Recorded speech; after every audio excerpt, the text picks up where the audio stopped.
My name is Grant Holloway, and I've been the sheriff of Cascade County, Montana, for 17 years. I've pulled frozen climbers off the Rockies, investigated hunting accidents in terrain so remote we needed pack mules, and once spent 4 days searching for a geologist who'd fallen into an abandoned copper mine. In all those years, I thought I'd seen everything these mountains could throw at a man. I was wrong. December 23rd, 2019, started like most winter days in Cascade County.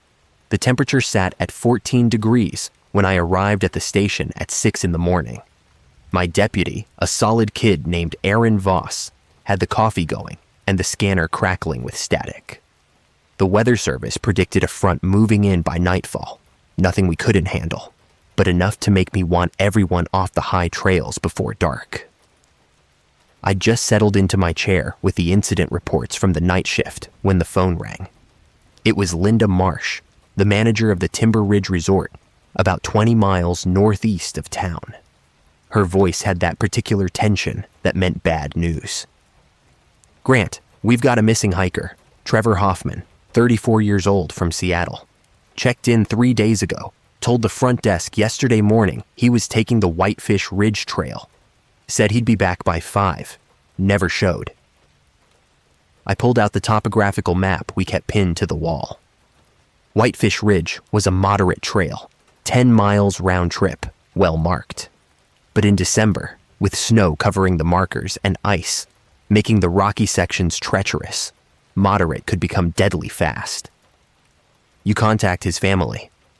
His wife, she's driving up from Seattle now, should arrive by noon. We'll start organizing search teams. Send me his vehicle info and a photo. By 8, I had 12 volunteers assembled in the station parking lot. Mix of locals who knew the terrain, plus 3 experienced climbers from the county search and rescue team. The sky was that particular shade of gray that meant snow was coming, and the wind had picked up, carrying the smell of pine and ice. Aaron stayed behind to coordinate communications while I led the first team up to the Whitefish Ridge trailhead. Trevor Hoffman's green Subaru Outback sat alone in the parking area, windows frosted over, a light dusting of snow on the hood. Fresh snow from the night before had covered any tracks. I split the volunteers into 3 teams. My group would take the main trail. The second team, led by Tom Brennan, a retired forest ranger with 30 years in these mountains, would sweep the eastern access routes. The third team would check the lower elevations near Cascade Creek, in case Hoffman had gotten disoriented and descended instead of returning the way he came. The Whitefish Ridge Trail started as a gentle incline through dense lodgepole pine, then climbed steadily for 3 miles before opening onto the ridge itself. The snow was 8 inches deep in places, making the going slow. We called Hoffman's name every few minutes, listening for any response. The wind swallowed our voices. 2 hours in, we reached the ridge. The view stretched for miles, jagged peaks cutting into the gray sky, valleys filled with shadow and forest. Beautiful and merciless. I'd seen these mountains kill people who made one wrong step, one bad decision. The cold up here was different from down in the valleys. It cut through layers like they weren't there, found exposed skin, and punished it. My face was already going numb despite the balaclava. We found the first sign of him at the 3.5-mile marker. A protein bar wrapper, the kind you buy at outdoor stores, wedged under a rock to keep the wind from taking it. The wrapper was clean, recent. I radioed the other teams with the update. "At least we know he made it this far," said Jessica Chen, one of the SAR climbers. She was studying the terrain ahead with binoculars. "If he stayed on the trail, he would have hit the turnaround point at mile 5. We pushed forward. The wind intensified, cutting through my layers. Snow began falling, light at first, then heavier. The forecast had said evening, but mountain weather does what it wants. I checked my watch, 11:30. We had maybe 4 hours of decent visibility left. The trail here hugged the ridgeline, offering spectacular views on clear days, but becoming treacherous in weather. To our left, the mountainside dropped away into a valley filled with old-growth forest. To our right, rocky outcroppings rose toward the summit. The path itself was narrow, maybe 4 feet wide in places, with loose scree that shifted underfoot even through the snow. At mile 4, we found his second marker. Not intentional this time. A smear of blood on a boulder beside the trail, about waist high. Not much, but enough to mean an injury. The snow around the boulder was disturbed, like someone had stopped there for a while. Probably slipped, caught himself on the rock, I said, though the placement seemed odd. The trail there was relatively flat, and the blood was on the wrong side of the boulder, the side facing away from the trail, like he'd been pressed against it from the opposite direction. We increased our pace. The blood trail continued, sporadic drops in the snow, leading up the trail toward the summit. Every 100 yards or so, another drop, always on the left side of the trail, like he was pressing a wounded hand against his body as he walked. Jessica knelt to examine one of the blood drops. It's fresh, within the last 12 hours, maybe less. He was here recently. That gave me hope. If Hoffman had been on this trail within the last half day, and if he was mobile enough to keep walking, we might find him alive. Injured, hypothermic maybe, but alive. Then, at mile 4.5, the blood trail turned off the main path.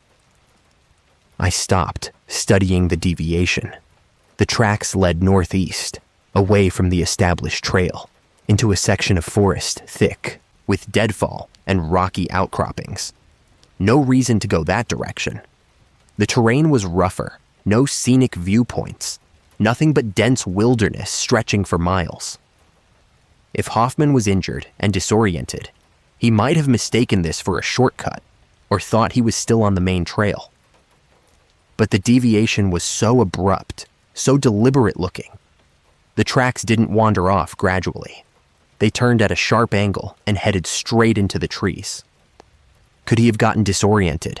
Jessica asked. Possible, but the trail markers are pretty clear, even with snow. I radioed Tom Brennan's team, gave them our position, and told them we were deviating to follow the blood trail. Then we entered the forest. The trees closed in immediately, blocking what little light filtered through the clouds. The snow was deeper here, undisturbed except for the tracks we followed. They were definitely human. Boot prints consistent with hiking footwear, stride length suggesting someone moving with purpose, not stumbling. And the blood drops continued, steady as a metronome. We followed for 20 minutes, moving slowly through the deadfall. The forest was silent except for wind in the upper branches. No birds, no small animals.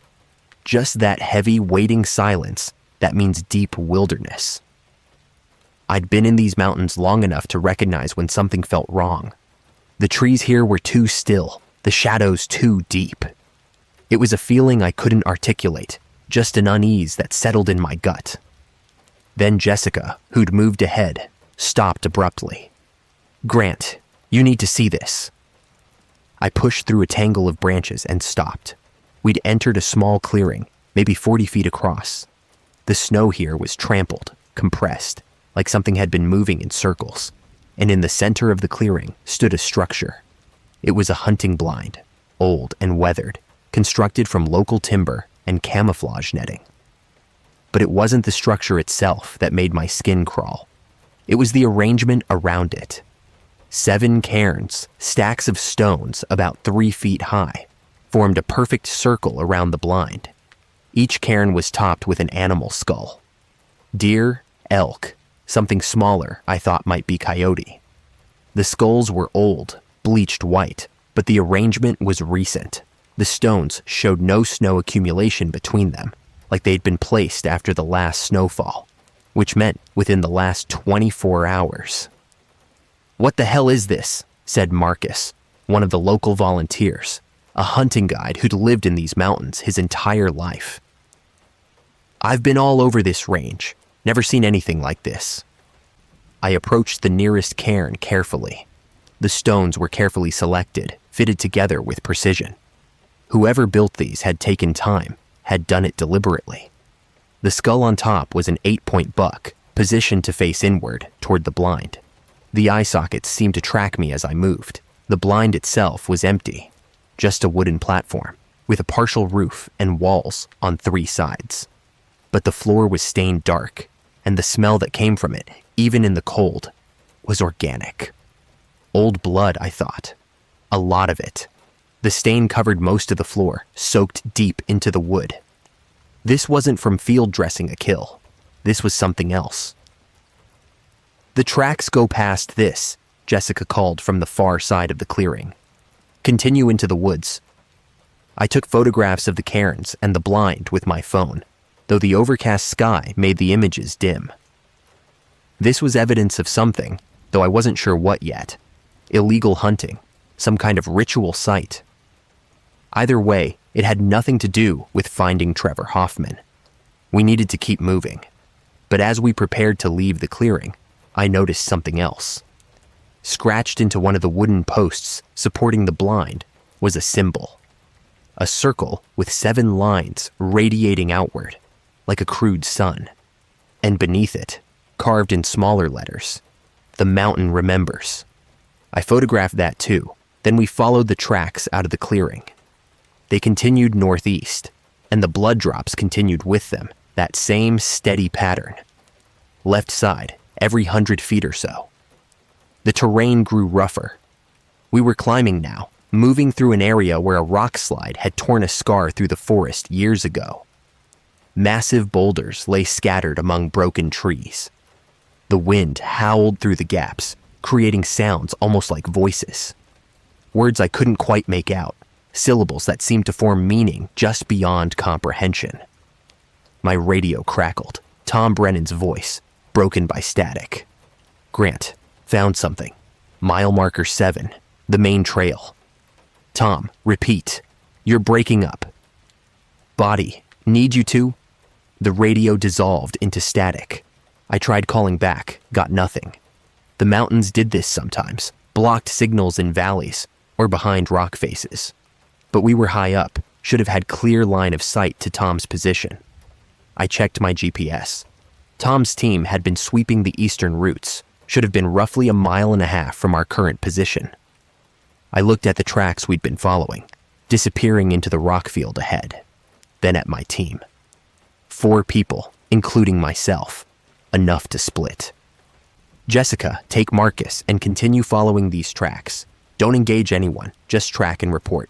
Mark your trail, and if you lose the tracks, or if anything seems dangerous, turn back immediately. I'm taking Connor and heading to Tom's position."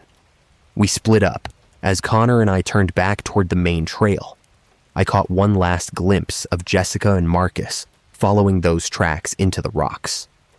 Something about the scene made me uneasy, though I couldn't articulate why. The way the tracks led so deliberately into that maze of boulders. Like invitation, like bait. Connor and I made good time retracing our path. The snow was falling harder now, visibility dropping. By the time we reached the main trail, the wind had picked up, enough to make conversation difficult. We turned south, heading for mile marker 7.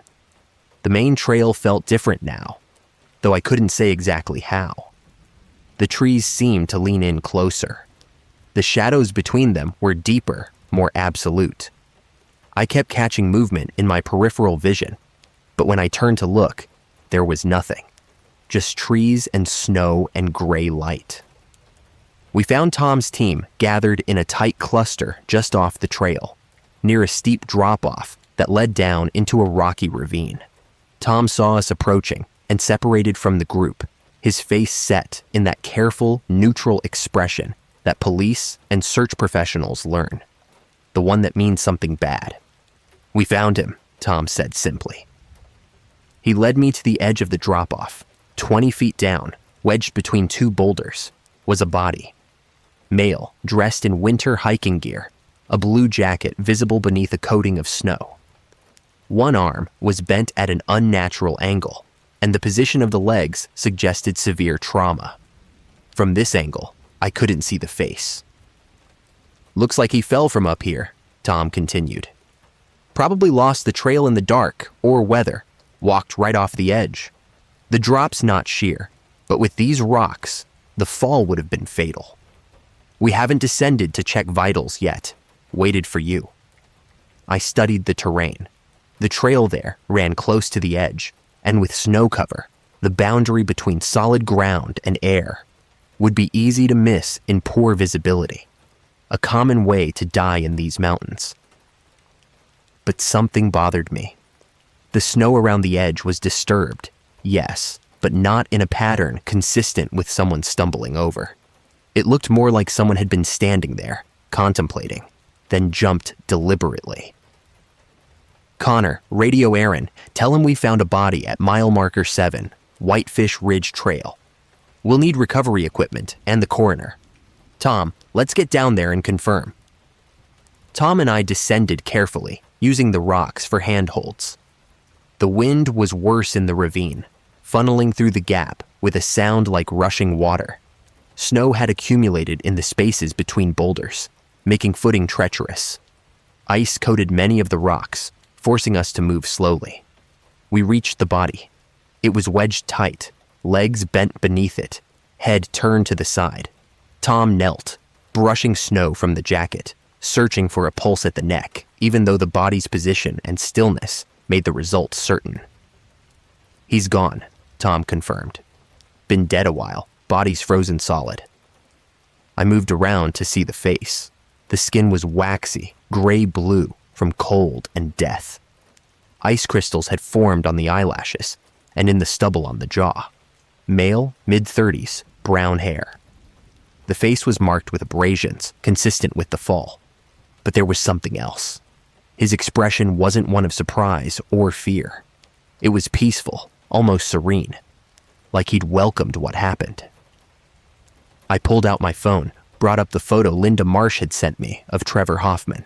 Brown hair, mid-30s, similar build. The jacket color matched what Hoffman had been wearing, according to the resort records. But the face looking back at me from my phone screen didn't match the face in front of me. I looked again, carefully. Trevor Hoffman had a distinctive scar on his left cheek. A narrow line from a childhood accident, according to the description. This body had no scar. The nose structure was different, wider. The chin less pronounced. The ears were attached at a different angle. "Tom, this isn't Trevor Hoffman." Tom looked up sharply. "What?" "Our missing hiker. This isn't him." We stared at each other for a long moment, the wind screaming around us. "Then who the hell is this?" Tom asked. I didn't have an answer. I photographed the body from multiple angles, careful not to disturb anything more than we already had. No wallet visible in the pockets I could access without moving him. The jacket was a Columbia brand, common enough. The boots were Salomon, also common. Nothing distinctive except for one detail I noticed when I examined his hands. His left palm was cut, a deep gash across the base of the thumb.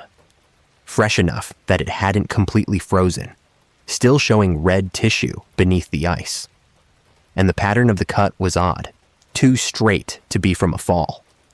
More like it had been made deliberately. "We need to recover him and get identification," I said. "But right now, we still have a missing hiker somewhere on this mountain." We climbed back up to the trail. My mind was racing. 2 men, similar age and build, in the same area. One dead from a fall, one missing. Could be coincidence. People go missing in these mountains. Bodies are sometimes found weeks or months later. But the timing bothered me, and those cairns bothered me. And the blood trail that led away from the main path bothered me. And now this body that wasn't who it was supposed to be. I radioed Jessica's team. Static answered. I tried again, got nothing. "Connor, try raising Jessica on your radio." He did. Same result. Static. The unease I'd felt earlier crystallized into something sharper. I checked my GPS. Jessica's last known position had been the rock field, following those tracks. That was 40 minutes ago. Plenty of time for them to have moved deeper into that maze, into an area where radio signals couldn't penetrate. Tom, wait here for the recovery team. Connor, you're with me. We're going back for Jessica and Marcus. We moved fast, half running where the trail allowed. The snow was coming down heavy now, visibility maybe 30 feet. The temperature had dropped further, wind chill making it feel like 0. My face went numb, even behind the balaclava. I could feel ice forming on my eyelashes. We reached the point where we'd split from Jessica's team and plunged back into the forest. The tracks we'd made earlier were already half filled with new snow. Another hour, and they'd be gone completely. The forest seemed darker than before, the spaces between trees filled with shadows that moved wrong, that seemed to shift independently of the wind. The clearing with the cairns appeared suddenly, the stone markers looming like sentries through the snow. They looked different in the reduced visibility, larger somehow, more deliberate. I noticed something I'd missed before. The cairns weren't random. They were positioned at exact intervals, like points on a compass rose, and the hunting blind sat at the precise center. If you drew lines from each cairn through the center, they formed a perfect heptagram. We crossed the clearing and entered the rock field. The tracks were harder to follow here. Wind had scoured some areas clean, while others held deep drifts. I called Jessica's name, heard nothing back. The wind snatched my voice away. Then Connor grabbed my arm, pointed. Ahead, emerging from behind a boulder, was Marcus. He was walking slowly, carefully, like someone crossing ice. His right hand was pressed against his side, and as he got closer, I saw the dark stain spreading across his jacket. Marcus! I ran to him, Connor right behind me. Marcus looked up as we reached him. His face was pale, eyes unfocused. Blood had soaked through his jacket and was dripping into the snow, creating small craters of red in the white. Grant, he said, his voice thin. We found something. We found where the tracks went. Where's Jessica? Still there. She told me to come back, get you. Said it wasn't safe for me. He laughed, a strange, brittle sound. Wasn't safe. What happened to you? I fell, slipped on ice, landed on something sharp, piece of metal, I think. Went right through. He lifted his hand from his side. The blood flow increased immediately, pumping in rhythmic spurts. Can't seem to get it to stop. Connor stripped off his pack, pulled out the first aid kit. Sit down, let me see it. But Marcus shook his head. No time. Jessica said to come get you right away. Said you needed to see it. The tracks, they went to... He paused, swaying slightly. They went to a cave, about quarter mile that way. He pointed vaguely northeast. There's something in there, something wrong. Connor, stay with him. Get that bleeding under control and call for medical evacuation. I'm going to get Jessica. Grant, wait. Marcus reached out, grabbed my sleeve. His grip was surprisingly strong. The tracks. When we followed them to the cave, they were leading in. But when we got there, when we looked inside, there were more tracks, coming out, fresh ones. And they... He swallowed hard. They matched exactly. Same boots, same stride, same everything. Like he'd walked in and walked out at the same time. I stared at him. You're saying there were 2 sets of identical tracks? I'm saying the tracks we followed in and the tracks coming out were the same tracks, Grant. Identical. But that's impossible, because we were following the ones going in. We watched them. They didn't loop. Back. And there was something else. Blood drops going in, but no blood drops coming out. Like whatever was bleeding when it went in wasn't bleeding anymore when it came out. Connor had his knife out, was cutting Marcus's jacket away to access the wound. He's losing a lot of blood.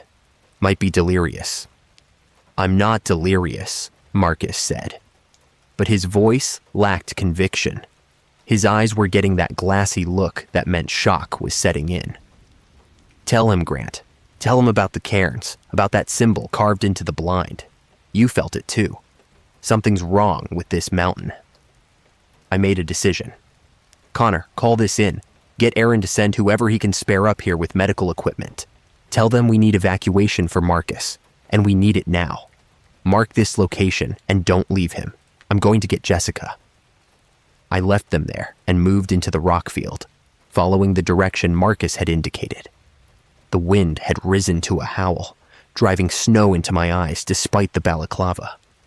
I pulled my jacket hood tighter, but it didn't help much. Visibility was down to maybe 20 feet. The boulders loomed out of the white like massive teeth. I found the cave 10 minutes later, though it felt like hours. The entrance was a narrow split in a rock face, maybe 5 feet high and 3 feet wide, opening into darkness. Snow had accumulated around the entrance, but not inside, wind keeping the opening clear. And Marcus had been right about the tracks. They were everywhere around the entrance, overlapping, confusing. I knelt, studying them carefully despite the cold numbing my hands. Boot prints, consistent with hiking boots. Some leading in, some leading out. But they were identical. Same tread pattern, same wear marks on the sole, same depth of impression. Like one person had walked in and out multiple times, or like something had perfectly replicated human tracks. I pulled out my flashlight, clicked it on, and directed the beam into the cave.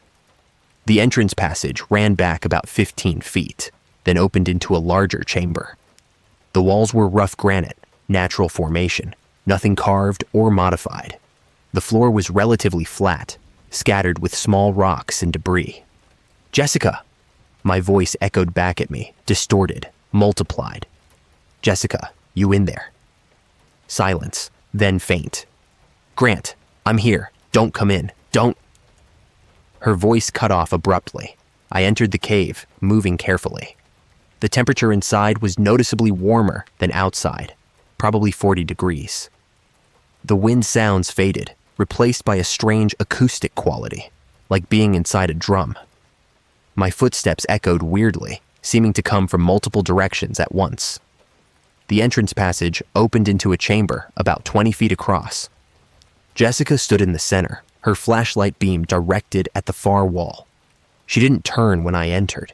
Her posture was rigid, unnatural. "Jessica, we need to go. Marcus is injured, needs evacuation." "Look at the wall," she said quietly. Her voice was flat, empty of inflection. I directed my light where hers was pointed. At first, I didn't understand what I was seeing. The far wall was covered in something, markings of some kind, but the shadows and irregular surface made it hard to resolve. I moved closer. They were names, dozens of them, maybe hundreds, carved into the stone. Some deep and clear, some shallow and weathered. Different styles, different tools used, some recent, the stone still sharp-edged and light-colored where it had been cut. Others so old, the letters were barely readable, worn down by time and moisture. I moved my light across them, reading at random. David Morrison, 1983. Sarah Chen, 2007. Michael Reeves, 1972. Patricia Walsh, 1989. James Keller, 1996. Dates going back decades. Names I didn't recognize. And then I found one I did. Trevor Hoffman, 2019. The letters were fresh, carved recently. The stone dust was still visible in the grooves, light gray against the darker granite. I reached out, touched the carving. My hand came away with fine granite powder on the fingertips. "There are 43 names," Jessica said. Her voice was still flat, emotionless. The tone people use when they're holding something terrible at bay. I counted 43 people over 47 years. The oldest date I found is 1972. The newest is this one, Trevor Hoffman, carved yesterday from the look of it. That's impossible. Hoffman's been missing for less than 48 hours. How could his name already be here? I know. I've been standing here trying to figure that out. And Grant, there's something else. Some of these names, I recognize them. Sarah Chen, 2007. I remember that case. She went missing on Whitefish Ridge. Her body was never found. Michael Reeves, 1972. That was before my time, but I've heard the story. Experienced mountaineer, disappeared without a trace. And there are others. I think if we cross-reference these names with missing persons, cases from Cascade County, we'd find matches. I studied the wall more carefully.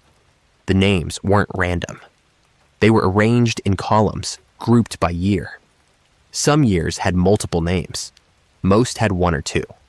There were gaps, years with no names at all. But the overall pattern was clear. This had been going on for a long time. 1972, Michael Reeves, Patricia Walsh. 1973, blank. 1974, James Keller. 1975, 1981, blank. 1982, David Morrison. 1983, blank. And so on down through the decades, 43 names total. 43 people who'd come to these mountains and never left. We need to document this, I said. Photograph everything, then we get out of here, and Grant, there's something else. Jessica finally turned to look at me. Her face was pale, and her eyes had a haunted quality I'd never seen before. She'd been a SAR climber for over a decade, had seen bodies in various states of decay, had dealt with traumatic recoveries. Whatever had shaken her like this was serious.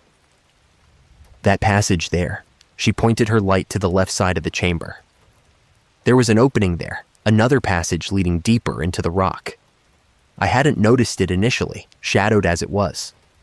That goes back about 50 feet, angles down, gets narrower. I went a little way in. She paused. There's fresh blood on the floor, and scratch marks on the walls. Recent, like someone was dragged. Every instinct I had was screaming to leave. Get out of this cave. Get off this mountain. But Trevor Hoffman was still missing.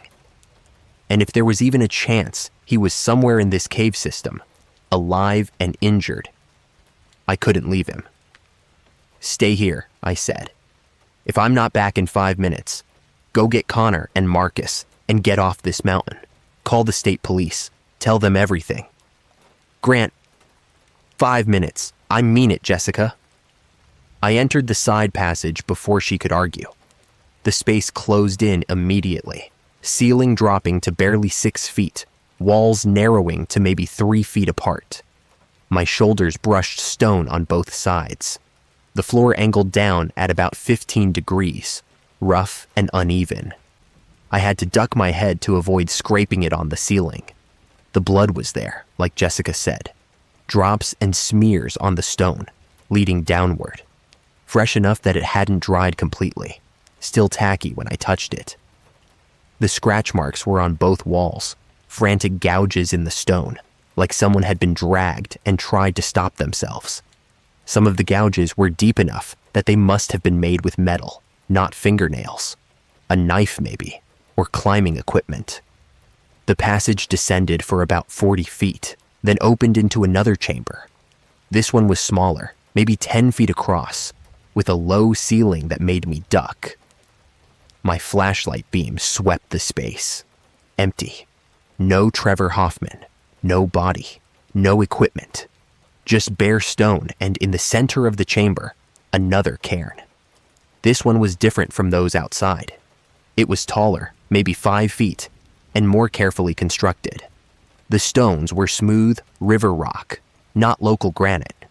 They would have had to be carried here from miles away, from the creek valleys below.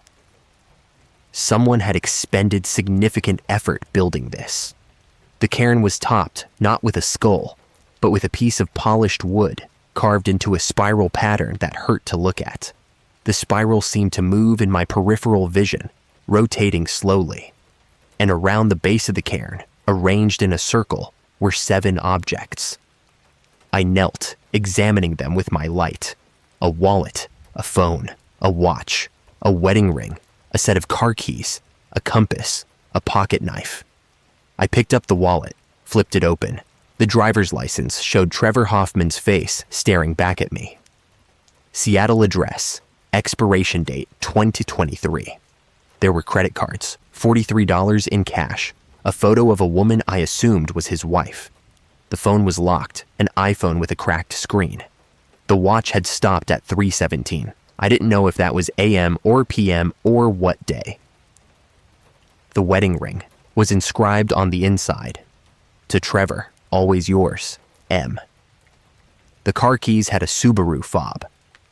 The compass was an old-style magnetic one, the kind serious hikers still carried as backup. But the needle was spinning slowly, unable to find north. The pocket knife was a Leatherman, well used, the blade folded closed. I sat back on my heels, trying to process. Trevor Hoffman had been here, had left his possessions here, arranged deliberately around this cairn. But where was he now? Had he been injured, delirious, and arranged his things in some kind of confused ritual before wandering deeper into the cave system? Or had someone else arranged them, taken them from his body? Then I noticed the blood trail didn't end at the cairn. It continued, past it, toward the back wall of the chamber. I followed with my light. There was a crack in the wall, narrow, maybe 18 inches wide at the top, narrowing to just a few inches at the bottom. The blood trail led to it and stopped. I approached carefully, directed my light into the crack. It was deep, the beam disappearing into darkness. The crack descended at a steep angle, becoming what looked like a vertical shaft after a few feet. And from somewhere far below came a sound, faint, rhythmic, like breathing, slow and steady. "Trevor Hoffman," I called into the crack. "Can you hear me? This is Sheriff Holloway. I'm here to help you." The breathing sound stopped, silence, long enough that I thought maybe I'd imagined it. Then from the darkness, a voice. "Grant Holloway." I froze. The voice was male, calm, conversational, like we were meeting at a coffee shop, but it had a strange quality, slightly echoing, like it was coming from multiple sources at once. "Trevor, is that you?" "You should go back, Grant. This isn't a place for you, not yet." "Trevor, I'm Sheriff Holloway. I'm here to help you. Are you injured? Can you climb up?" Silence. Then, "I'm not injured, and I can't climb up. Neither can you climb down. This only goes one direction." "What does that mean?" "The same thing it meant for Sarah Chen, for Michael Reeves, for all 43 of us. We came to the mountain, and the mountain kept us. Now we're part of it. Now we do the work." I felt a chill that had nothing to do with the temperature. "What work?" "Maintaining the circle, marking the walls, guiding the others when they come. The mountain needs witnesses, Grant. It needs people to remember what happened here, to carry the story. That's why you're here. Not to save me, to be the one who got away, to be the one who tells everyone else what happens on this mountain." "Trevor, you're not making sense. You're hypothermic, maybe injured and delirious. I'm going to get equipment. We're going to get you out of there. Just hold on." "You can't." The voice was patient, almost kind. "I'm already gone. What's talking to you now is what's left, the part that remembers being Trevor Hoffman. But even that's fading. Soon I'll just be like the others. Part of the mountain, part of the work. I won't remember Michelle or Seattle or what Christmas felt like. I'll just remember the names and the dates and the pattern." "What pattern?" A pause. Then, 7 cairns, 7 gates, 7 paths that all lead here. The mountain has been doing this longer than humans have had names.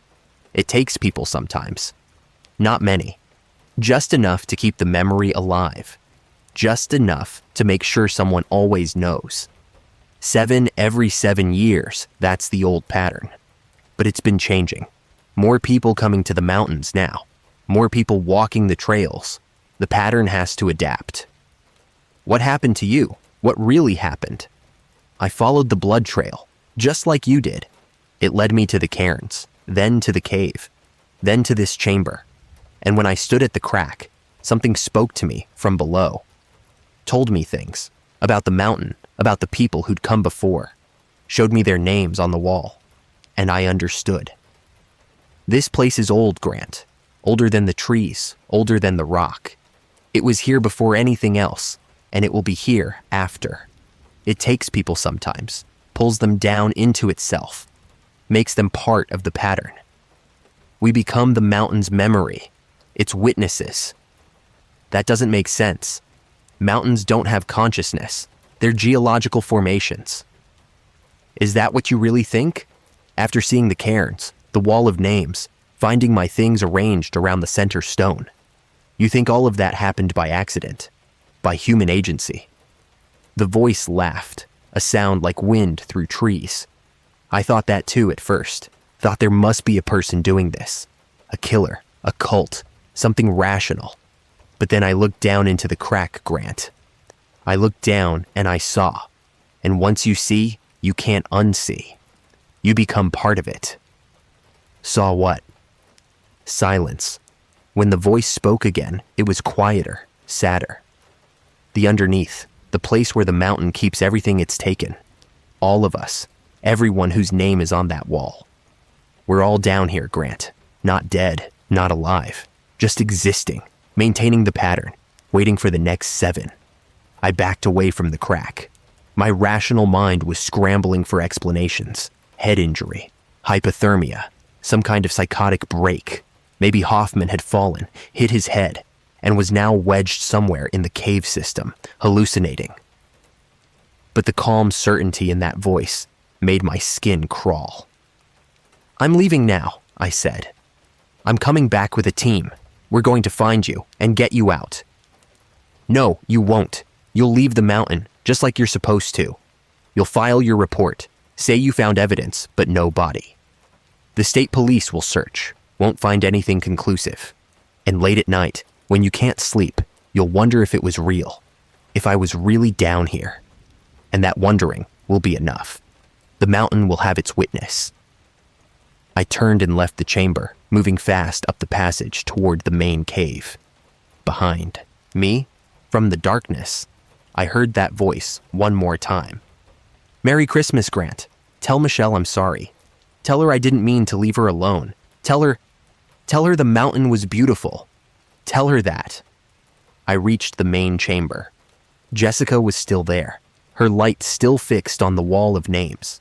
She looked up as I emerged from the passage, relief flooding her face. Did you find him? No, just his equipment. We need to leave, now. Grant, what's down there? You look like you've seen a ghost. I said we're leaving, come on. We exited the cave into driving snow. The storm had intensified. Visibility was nearly zero. The world had become nothing but white, the boundary between ground and sky erased. We found Connor where I'd left him, with Marcus. Connor had gotten the bleeding mostly under control, had Marcus wrapped in emergency blankets, and had started an IV line. But Marcus's color was bad, lips going blue, skin waxy. Evac team is 15 minutes out, Connor reported. They're bringing a litter and medical gear. How's Jessica? I'm fine, Jessica said, though her voice said otherwise. We need to get Marcus to the trailhead. He needs a hospital. We waited, huddled against the wind. I didn't tell them about the voice in the cave. Didn't tell them about Trevor Hoffman's possessions arranged around that cairn. Just said I'd found evidence of recent activity, but no body. The wind was too loud for detailed conversation anyway. The evacuation team arrived, 4 people with a basket litter and medical equipment. They got Marcus stabilized, loaded into the litter, and secured. Then began the long carry back to the main trail. The storm was a whiteout now, everyone moving by GPS and faith. It took 3 hours to get back to the trailhead. 3 hours of brutal cold and wind, of carrying the litter over rough terrain, of fighting for every step. By the time we loaded Marcus into the ambulance, it was nearly dark. The storm had closed the mountain roads. Everyone was ordered to shelter in place until the plows could clear the passes. I spent that night in the station, writing my report. I documented the cairns, the hunting blind, the cave, the wall of names. I noted Trevor Hoffman's possessions found in the secondary chamber. I described the tracks, the blood trail, everything observable and documentable. I did not mention the voice from the crack, or what it had said. That would have raised questions about my mental state, would have compromised the investigation. The body from the ravine was identified 2 days later through fingerprints. His name was David Chen, 41 years old, from Portland. Reported missing by his family on December 20th, 3 days before Trevor Hoffman. He'd been hiking alone in the Cascades, told his wife he was taking a day trip to Whitefish Ridge Trail. Would be back by evening. Never returned. His sister was Sarah Chen. Reported missing from the same area in 2007. Her body was never found. Her name was on the wall. Trevor Hoffman's body was never found either.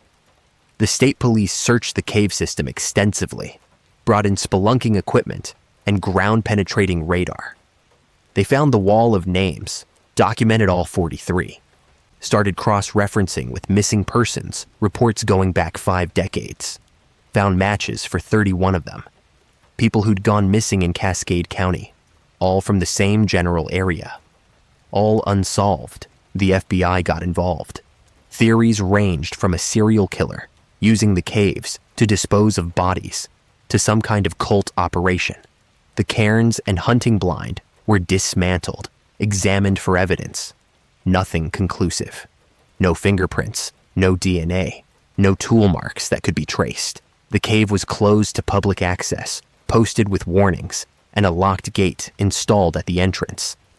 I gave my statement multiple times to state police, to FBI, to a psychologist who wanted to know if I'd experienced any unusual mental states while on the mountain. I told them everything except the voice, everything observable, everything documentable.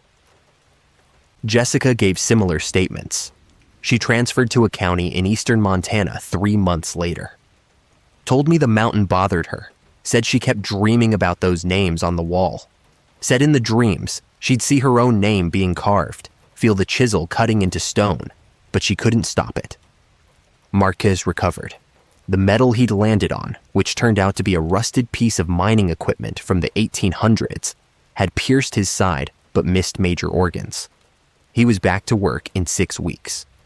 But he doesn't guide in that part of the range anymore. When clients ask about Whitefish Ridge, he recommends other trails. Trevor Hoffman's wife, Michelle, came to see me in March. She wanted to know what I'd found, what I really thought happened. I told her the official version. Missing in the mountains, presumed dead, body unrecovered. She asked if I thought he'd suffered. I told her no. I told her I thought it had been quick, that he probably didn't know what happened. It was a lie, the kind you tell because the truth would be crueler. I couldn't tell her about the voice from the crack, about her husband saying he was part of the mountain now. Couldn't tell her he was still there, in some sense, aware but not alive. She thanked me and left. I heard later she moved back to her family in California.